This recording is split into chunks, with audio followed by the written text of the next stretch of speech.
Mon voyage au Japon aura été marqué cette année par de nombreuses étapes liées à l'histoire du pays.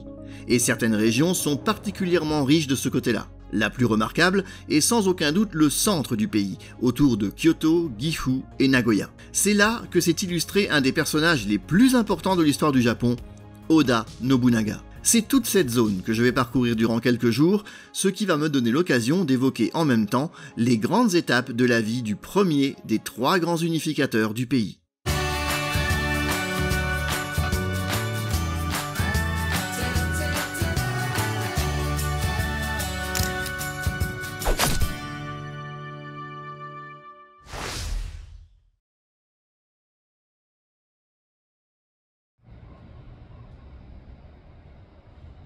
Voilà maintenant 10 jours que je suis arrivé au Japon.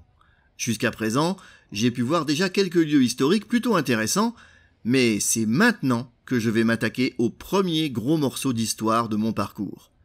Car me voici dans le centre du pays, une région qui, depuis l'époque Heian, a toujours été le centre névralgique du Japon, et où l'histoire vous attend pour ainsi dire à chaque coin de rue, à condition de savoir ce que l'on a sous les yeux évidemment.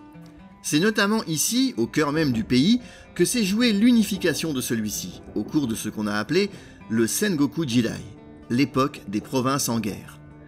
Et durant ces quelques jours que je vais passer à parcourir cette région en long et en large, je vais surtout m'intéresser à celui qui fut le premier personnage à tenter d'unifier le Japon pour mettre fin aux guerres civiles, Oda Nobunaga. Mais avant cela, je vais profiter d'être dans cette région pour aller voir un autre des 12 donjons datant de cette époque et toujours debout aujourd'hui. Un donjon que l'on doit entre autres à l'oncle de Nobunaga d'ailleurs, Oda Nobuyasu, le château d'Inuyama. Au passage, j'en profite pour admirer les magnifiques reflets sur le fleuve Kiso que je vais longer en partie pour arriver au château, en cette belle matinée de septembre.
Lorsque Nobuyasu achève partiellement la construction du château en 1537, il sera officiellement terminé en 1620, Nobunaga est alors âgé de 3 ans. Il n'a jamais vécu ici, mais il existe tout de même un lien entre eux, car le château d'Inuyama appartiendra plus tard à Nobuyuki, le frère cadet de Nobunaga. Un personnage qui connaîtra un destin tragique puisqu'il sera assassiné par Nobunaga lui-même. Évidemment, je ne vais pas rentrer ici dans les détails de l'histoire de Nobunaga, mais c'est là sans doute le premier événement important de son ascension vers le pouvoir. Je sais, vous vous dites qu'on a affaire à un être cruel et sans pitié. Et croyez-moi, ce n'est que le début. Mais il faut remettre les choses dans leur contexte, évidemment. Et tous les actes de Nobunaga qui peuvent sembler barbares au premier abord ont toujours trouvé une certaine justification. Et sans lui, les guerres auraient sûrement continué encore longtemps. Par la suite, le château d'Inuyama passera entre les mains du clan Naruse, vassaux des Matsudaira, qui deviendront plus tard les fameux Tokugawa. Et il faut reconnaître aux Naruse l'exploit d'avoir su conserver la propriété du château jusqu'à nos jours, un fait rarissime. C'est d'ailleurs le seul château à être encore aujourd'hui une propriété privée.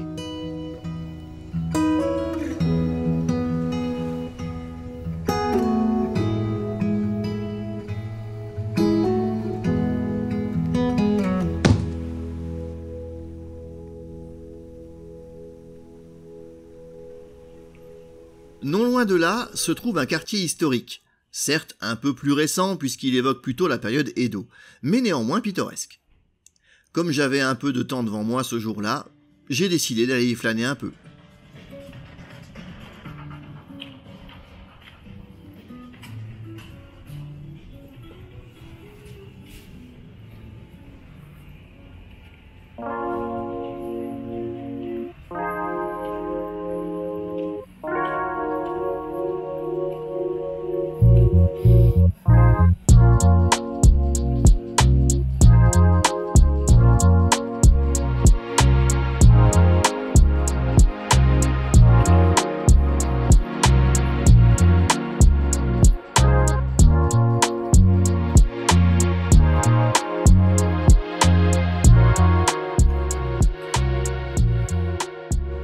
Il est temps à présent de revenir pour de bon au fil rouge de ce double épisode, en la personne de Nobunaga. Et je pense que ce serait quand même mieux de vous conter les principales étapes de sa vie dans l'ordre chronologique. Alors pour ça, on va quitter momentanément la préfecture de Gifu pour descendre jusqu'à Nagoya. Car cette ville très connue recouvre entièrement ce qui était au XVIe siècle la minuscule province d'Owari, lieu de naissance de Nobunaga, et aussi celui de ses premiers exploits.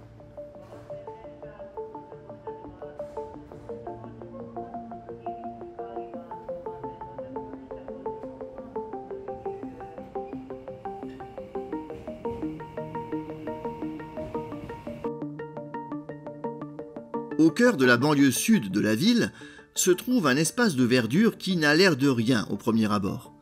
Un lieu qui n'est d'ailleurs pas simple à trouver et qui nécessite de marcher pas mal lorsqu'on n'est pas en voiture, car la gare la plus proche est à plus d'1 kilomètre. Le parc mémorial de la bataille d'Okehazama. Celle-ci constitue sans aucun doute le premier grand fait d'armes du jeune Nobunaga.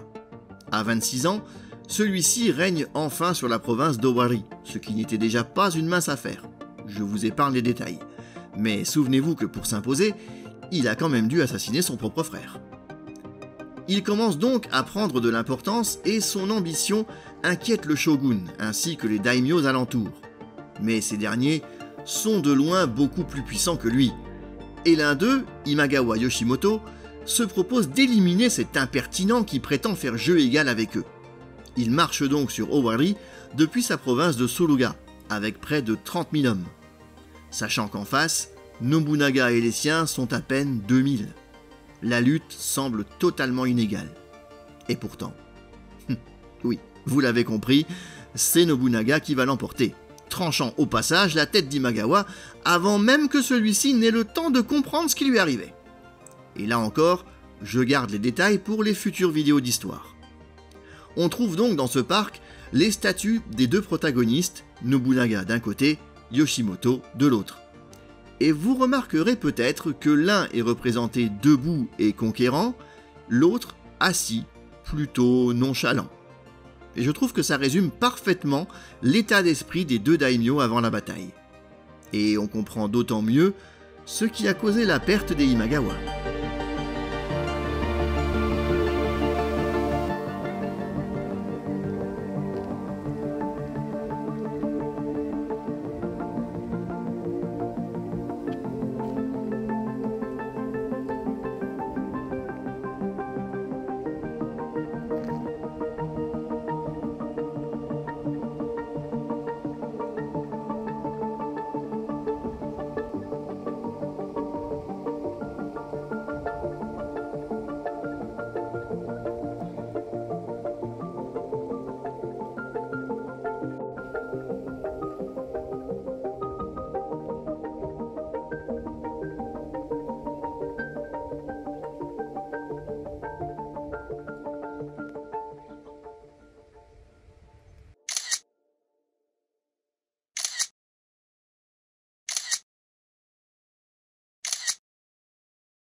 La petite province d'Owari se trouvait être voisine d'une province bien plus importante, celle de Mino, aujourd'hui la préfecture de Gifu.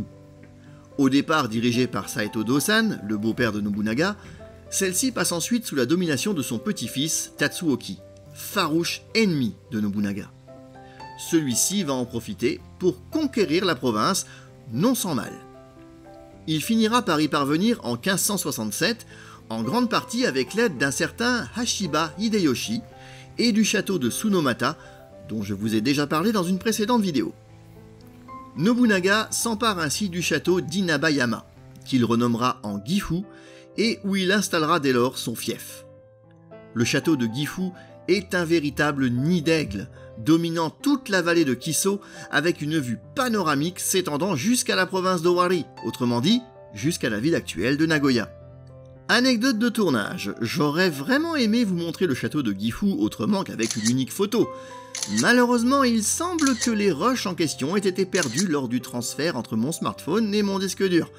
Impossible de remettre la main dessus. Au moins, vous pourrez profiter de la vue panoramique et de quelques images furtives de l'intérieur, où il est en fait interdit de filmer et de photographier. Enfin, normalement.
Gifu n'est pas un château authentique, c'est une reconstruction datant de 1956 et qui abrite un musée. On y accède en téléphérique puis à pied. Ou à pied uniquement, mais là, je tire mon chapeau à ceux qui ont le courage de gravir le mont Kinkan, parce que déjà rien que la dernière partie jusqu'au château est vraiment épuisante.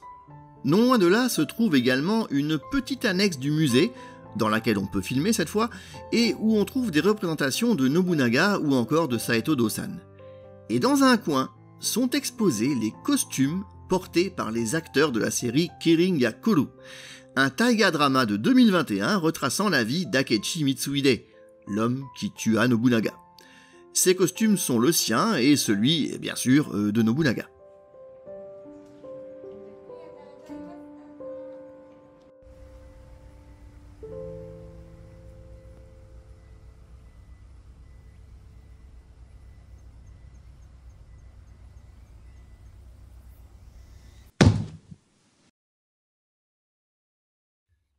Changement de décor et changement d'époque.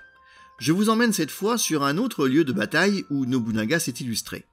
Situé un peu à l'écart du lac Biwa, le plus grand lac du Japon, le mont Odani était autrefois le fief du clan Asahi.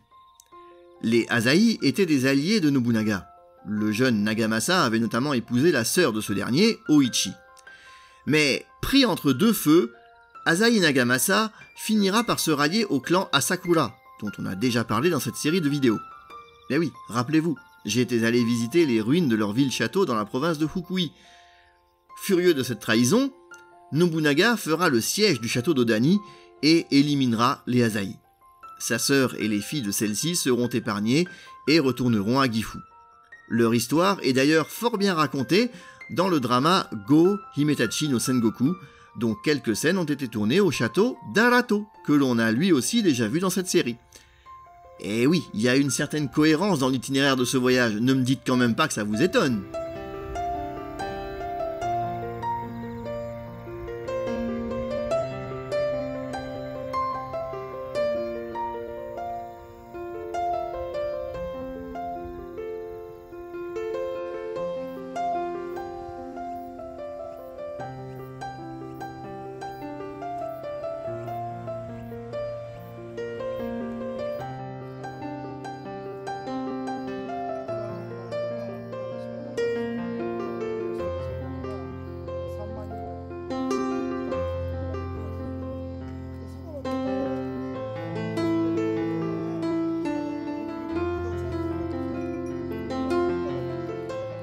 Aujourd'hui, la nature a presque entièrement repris ses droits sur le mont Odani. Il ne reste que quelques ruines éparses et l'accès est relativement difficile. De plus, pour y parvenir, j'ai dû emprunter à pied une longue route à travers les rizières sous un soleil de plomb. Aussi, ne suis-je pas allé jusqu'au sommet. Vous ne m'en voudrez pas, j'espère, j'étais littéralement exténué. Mais cette bataille qui opposa jadis Nobunaga au clan Asahi et Asakura aura par la suite de graves répercussions. Mais de cela, nous reparlerons dans la deuxième partie. Rendez-vous donc au prochain épisode.